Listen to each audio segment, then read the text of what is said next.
Hey guys, just a quick follow-up video.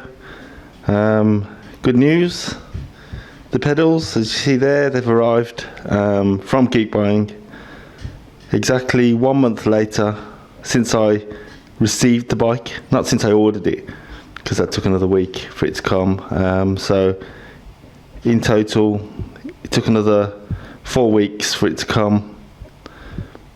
They actually finally arrived, the pedals.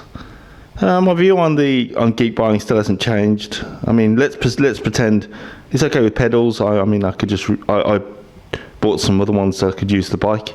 But imagine there was a problem with the battery or the motor or something like that.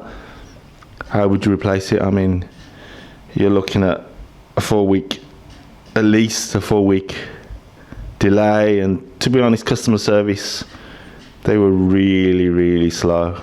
Basically 1 email a day. They wouldn't email back straight away. You know, 1 email a day for a company nowadays is pretty terrible, especially when it's an online company. Anyway, that's just my opinion. Would I buy another bike? Not really, I don't think so. Not from GEEKbuying anyway. But the bike itself, I'm pretty happy with. I'll do another review on that later. But anyway, there you go. The pedals, they did arrive eventually. Thanks for watching.